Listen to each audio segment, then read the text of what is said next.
"Excuse me, ma'am," the Secret Service agent whispered in my ear. "The President needs you at Marine One in 10 minutes. No one else in the crowd of 15,000 heard him. We were in Norfolk, Virginia, for the commissioning of the USS George H.W. Bush, the latest American aircraft carrier in our military's fleet. I wasn't expecting the summons because I thought we had time to watch the speeches. I was trying to soak up the moment. The January air was cold and dry, but the sun was shining, so we could all be outside to celebrate the life accomplishments of President George H.W. Bush, the father of the president I worked for, George W. Bush. I was nostalgic because it was one of the last events we'd attend before he left office. The agent's words snapped me out of it. I didn't want to raise suspicions by a quick reaction, especially not with the media, so I didn't race for the exit. I nodded to the agent and smiled, trying to look unconcerned. It's a good thing I had big sunglasses on because I was worried. Our intelligence had picked up terrorist chatter that the enemy wanted to disrupt events before the inauguration of President Barack Obama, and what better place to attack than where the major leaders, public servants, and friends and family of the Bushes were gathered. We had an obligation to be paranoid. Still, I played it cool. I waited about 30 seconds before I slipped back into the ship and followed the agent through the steel hallways and out a door that I hadn't seen. I tried to walk at a normal pace. I have short legs, but I've always walked fast. I had to keep up with my mom or I'd be left behind. Marine One was ready to go. Secretary of State Condi Rice arrived when I did. We climbed aboard and buckled in. A few minutes later, President Bush jogged up the few steps of the chopper. "Let's go see the SEALs," he said, before taking his seat and buckling on his seatbelt. Then I got it. This wasn't an emergency. The president just wanted to see his guys one last time as their commander-in-chief. They'd been through a lot together. He'd asked so much of the SEALs, and they'd exceeded his expectations.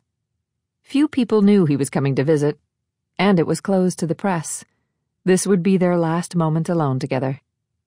Navy SEALs are so cool, and a hangar full of them is awesome.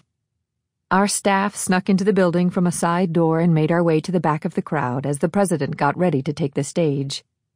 The SEALs were listening to a speech by Vice President Dick Cheney when all of a sudden he introduced President Bush. The president hopped up onto the stage, shook hands with the vice president, and took in the scene.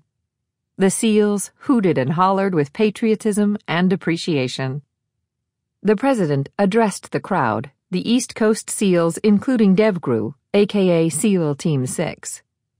He thanked them for all of the missions they'd completed after the attacks on 9/11.